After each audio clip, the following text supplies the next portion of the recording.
Film ini mengisahkan sebuah biara terpencil di pegunungan Caracas, Meksiko.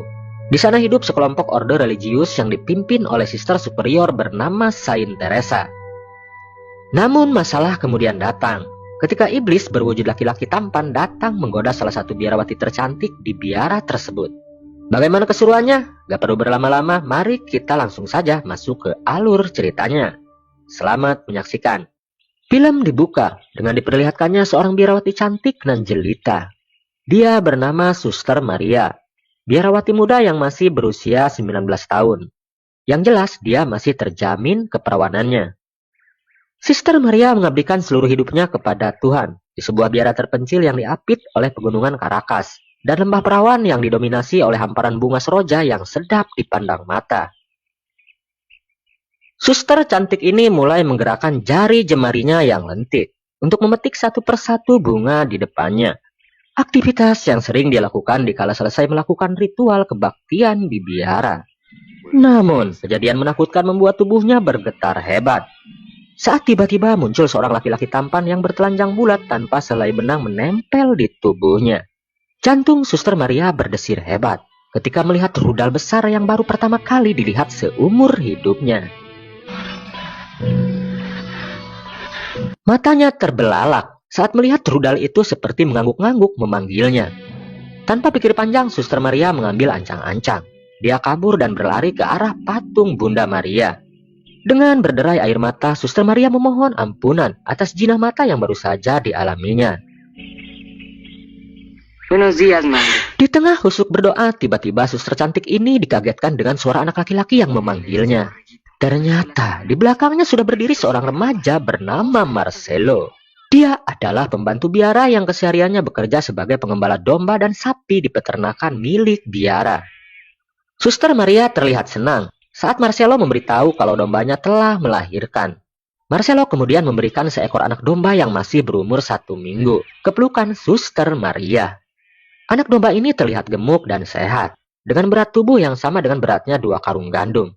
Marcelo kemudian mengajak biarawati cantik ini untuk memeriksa domba yang digembalakannya. Namun, kembali, Suster Maria terlihat ketakutan. Saat memberi minum dombanya, tiba-tiba dia melihat bayangan laki-laki yang sebelumnya bertemu dengannya. Dan benar saja, laki-laki misterius ini telah berdiri di belakangnya, sambil melahap buah apel di tangannya. Laki-laki ini terlihat menyapa Suster Maria. Namun, karena sudah terlanjur dihinggapi rasa ketakutan yang amat sangat, biarawati cantik ini memilih kabur dan berlari ke dalam biara.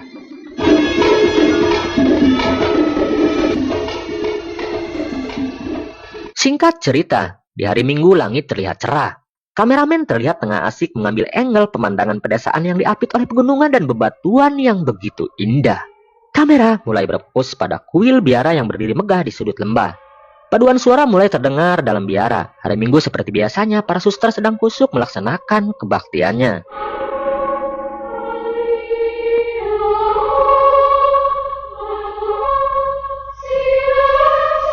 Ordo biara ini ternyata menampung 2 wanita kulit hitam bekas budak yang dipekerjakan sebagai pembantu biara.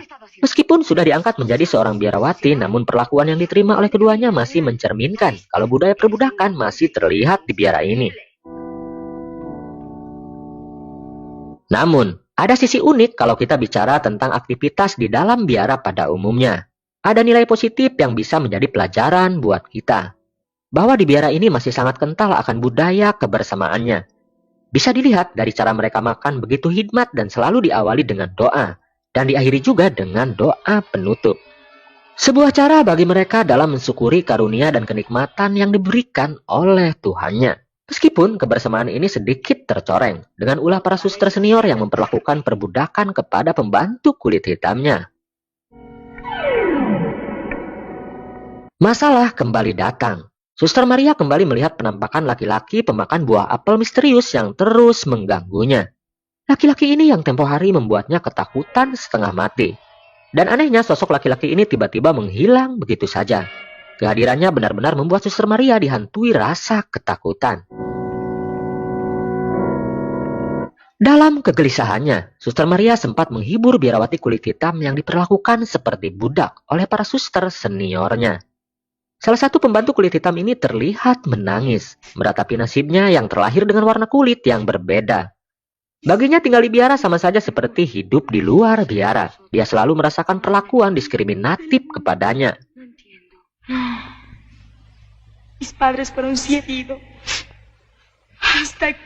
Namun saat Husuk berdoa di kamarnya, kembali bayangan laki-laki misterius itu datang menghantuinya.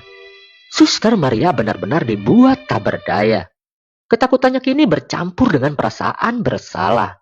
Karena harus kembali dipaksa melihat bentuk rudal bengkok yang membuat biarawati cantik ini merasa sangat berdosa.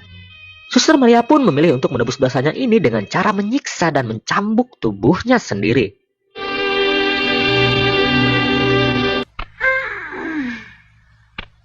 Saat tengah mengerang kesakitan, tiba-tiba dua pembantu biara datang menemuinya. Pembantu biara ini membawa pesan langsung dari Bunda Superior agar Suster Maria mengobati salah satu sapi milik Sophia yang tengah sakit di kandangnya. Suster Maria dikenal punya kelebihan bisa menyembuhkan ternak peliharaan.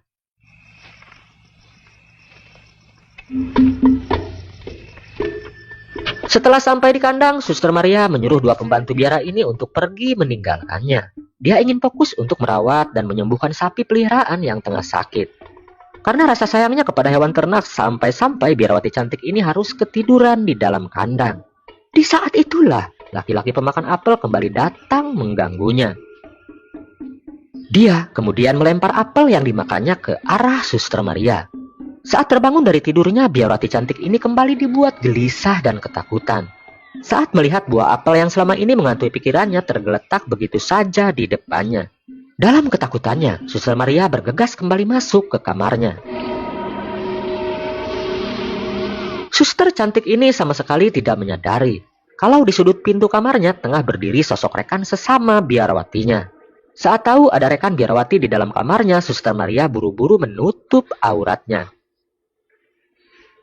Suster Maria kemudian bertanya, ada keperluan apa rekannya ini masuk ke kamarnya? Dan bak disambar petir di siang bolong. Rekan biarawatinya ini justru mengungkapkan sebuah pengakuan yang tidak terduga. Kalau selama ini dia mencintai Suster Maria. Mendengar pengakuannya, Suster Maria mencoba menyadarkannya. Namun rekan biarawatinya ini tak bisa mengendalikan hasrat seksualnya. Dia kemudian mencumbu paksa Suster Maria. Suster Maria akhirnya tak berdaya. Setelah sentuhan demi sentuhan membuatnya hanyut dalam kenikmatan yang baru pertama kali ini dia rasakan dalam hidupnya. Namun saat suaranya mulai mendesah geli-geli manja, kejadian aneh mulai menyadarkannya. Ternyata yang menikmati tubuhnya bukan rekan sesama biarawatinya, tapi sosok laki-laki aneh yang selama ini menghantuinya. Semua teka-teki akhirnya terungkap. Ternyata laki-laki ini bernama Luzbel. Dia adalah Lucifer atau iblis yang menyerupai manusia. Iblis ini ingin menyesatkan Suster Maria agar mau membantunya untuk menghancurkan biara. Semenjak tubuhnya ditiduri iblis, kejadian-kejadian aneh terus meneror Suster Maria. Kali ini kejadian menakutkan kembali dilihatnya. Saat foto uskup agung yang terpajang di dinding biara berubah menjadi sosok iblis yang sangat mengerikan. Sepekan berlalu. Kejiwaan Suster Maria mulai terganggu. Setelah sebelumnya sukses menidurinya, kini iblis berhasil menyesatkan hatinya. Diawali dari seorang pengembala domba bernama Marcelo. Pada hari itu, Suster Maria terlihat sedang mencarinya. Dan akhirnya Suster Maria menemukan Marcelo sedang bermain di tepi sungai. Dia pun menghampirinya. Setelah sampai di bibir sungai, Suster Maria mulai menggoda Marcelo dengan cara mengangkat ujung jubahnya agar Marcelo bisa melihat kemolekan paha mulusnya. Suster Maria memancingnya agar Marcelo tergoda nafsunya. Suster cantik ini mulai melakukan pelecehan seksual kepada remaja di bawah umur. Marcelo jelas sangat ketakutan dan memilih kabur sebelum Suster Maria sempat mencoba memegang burung miliknya. Singkat cerita, suatu hari Suster Maria melihat pembantu biara sedang meratapi nasibnya. Suster ini merasa putus asa dengan perlakuan diskriminatif pihak biara kepadanya, hanya karena warna kulitnya berbeda dengan biarawati yang lainnya. Suster Maria kemudian mengikutinya. Ternyata pembantu ini ingin mengakhiri hidupnya dengan cara gantung diri. Melihat apa yang dilakukan pembantunya, Suster Maria justru mendorong pembantu tersebut, yang akhirnya harus mati mengenaskan, dengan kondisi terjerat tali yang dipasang di lehernya.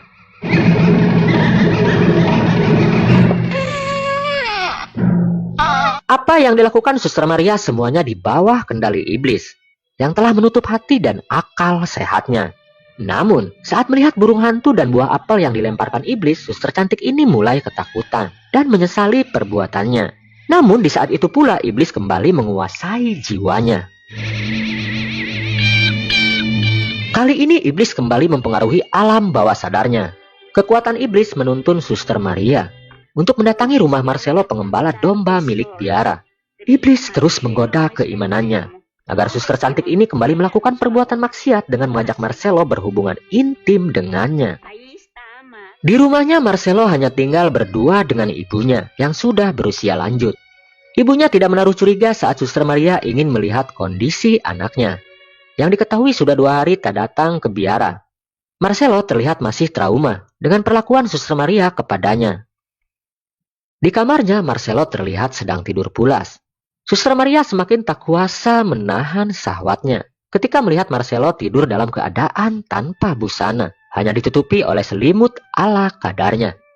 Apalagi ada kesempatan bagus saat dia melihat ibunya sudah tertidur pulas di kursinya. Tanpa pikir panjang, Suster Maria mulai menanggalkan pakaiannya satu persatu.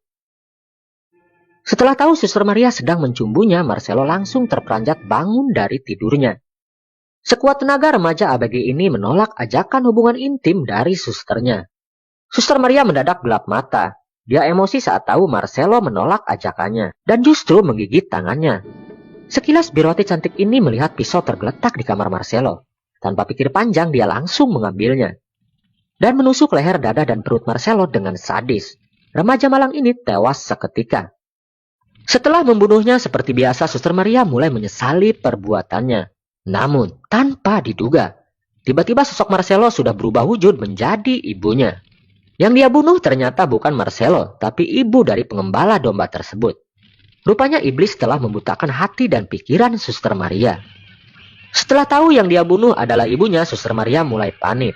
Suster cantik ini kabur setelah tahu api mulai melalap rumah Marcelo. Rumah pengembala ini langsung mengalami kebakaran hebat dan menewaskan pemilik rumah yang terjebak di dalamnya. Singkat cerita, besoknya Suster Maria dikunjungi 2 rekan biarawatinya. Para suster ini memberi kabar kalau semalam telah terjadi insiden kebakaran rumah yang menimpa pengembala domba mereka. Para suster ini memberitahu kalau Marcelo dan ibunya tewas di tempat kejadian. Suster Maria mencoba bersikap tenang agar 2 rekannya tidak mencurigai gerak-geriknya. Dia pun berpura-pura sedih dan merasa kehilangan atas kematian Marcelo dan ibunya. Suster Maria langsung pergi dan beralasan ingin mendatangi dan mendoakan mayat Marcelo dan ibunya di pembaringan terakhirnya. Setelah sampai di kamar mayat, Suster Maria langsung memeriksa mayat Marcelo. Karena saat terakhir dia membunuhnya, kalung miliknya tertinggal di ranjang remaja ABG tersebut. Dan benar saja, tangan Marcelo terlihat menggenggam erat kalung miliknya. Suster Maria berusaha sekuat tenaga untuk mengambil kalung tersebut. Namun aksinya ternyata sedang diperhatikan oleh Bunda Superior yang mengintipnya di balik pintu kamar. Sudah lama Bunda Superiornya ini mencurigai gerak-gerik Suster Maria yang akhir-akhir ini terlihat mencurigakan. Bunda Superior terlihat marah besar setelah tahu perbuatan keji yang dilakukan oleh Suster Maria. Namun bukannya merasa bersalah, Suster Maria justru menganggap dirinya sudah tak pantas menyembah Tuhan. Suster Maria membentak Suster Superiornya dengan menyebut kalau kedudukan dirinya lebih tinggi dari Tuhan. Bunda Superior terlihat sangat terpukul melihat biarawati kesayangannya sudah jauh melenceng dari ajaran Yesus. Kepala biara tersebut langsung bersujud di hadapan Tuhannya. Sambil menangis, dia kemudian berdoa agar Suster Maria kembali mendapat cahaya Tuhan. Sesaat Suster Maria sempat menyesali perbuatannya. Namun kembali, iblis datang menguasai jiwanya. Suster Maria terlihat kaget saat tiba-tiba di tangannya sudah ada seutas tali. Bisikan iblis terus membujuknya agar Suster Maria mau melenyapkan Bunda Superior yang menjadi penghalangnya. Dan sesaat kemudian, dengan tali di tangannya, suster cantik ini dengan sadis mencekik leher Bunda Superiornya sampai tewas mengenaskan. Untuk menghilangkan jejak pembunuhan yang dilakukannya, Suster Maria kemudian menyeret mayat kepala biaranya ini ke tempat penyimpanan mayat. Kemudian dia sengaja menyatukan mayat Bunda Superiornya dengan mayat yang lain, agar tidak dicurigai oleh para biarawati yang mencari keberadaannya. Setelah selesai menyembunyikan mayat Bunda Superiornya, Suster Maria kembali bergabung dengan para suster yang lain untuk mempersiapkan upacara penguburan jenazah Marcelo dan ibunya. Semua prosesi pemakaman dilakukan semuanya oleh para biarawati ini.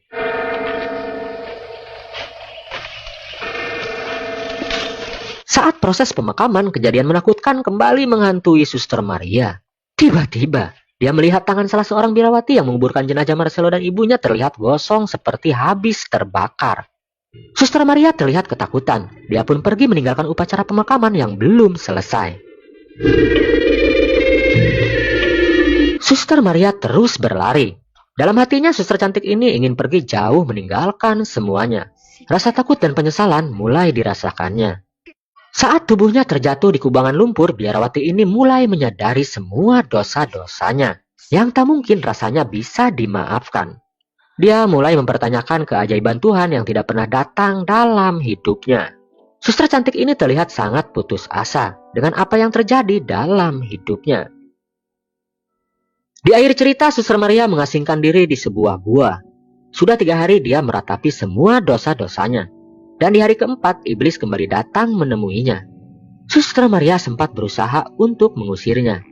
Namun jangan disebut iblis kalau tidak punya 1000 cara untuk menyesatkan manusia. Iblis mulai merayu Suster Maria agar kembali ke biara untuk menjadi Bunda Superior menggantikan Suster Saint Teresa. Awalnya Suster Maria menolak rayuan iblis. Dia tidak mau menghancurkan biara dengan cara bersekutu dengannya.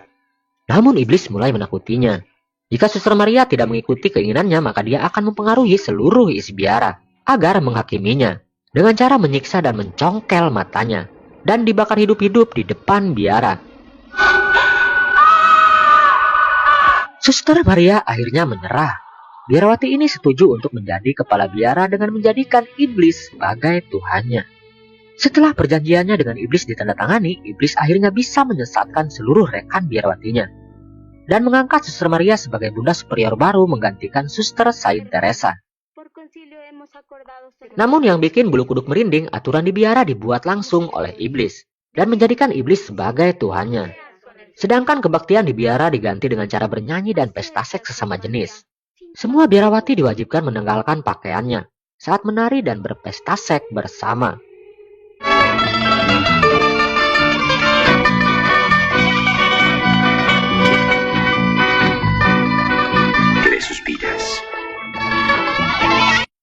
Dan di akhir cerita, kisah Suster Maria ini ternyata hanya terjadi di dalam mimpinya. Karena dalam kehidupan nyata, biarawati cantik ini sudah 3 bulan tergeletak sakit parah di kamarnya. Dan kondisi kesehatannya terus melemah.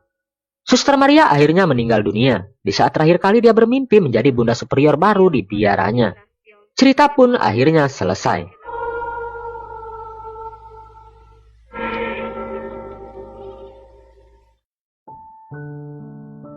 Film ini sedikitnya memberikan gambaran kepada kita. Dalam kondisi sekarat sekalipun, iblis akan tetap menggoda dan menyesatkan iman manusia. Sampai benar-benar memastikan manusia itu telah menemui ajalnya. Maka iblis baru akan berhenti untuk menyesatkannya. Bagaimana dengan kondisi manusia yang masih diberikan kesehatan? Saya yakin teman-teman tahu jawabannya.